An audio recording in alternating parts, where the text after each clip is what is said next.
ప్రేమతో ప్రాణమును అర్పించినావు.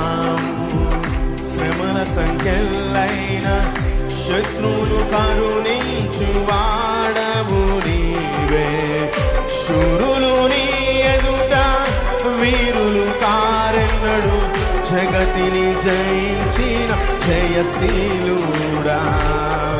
శూరులు నీ ఎదుట వీరులు కారెన్నడు, జగతిని జయించిన.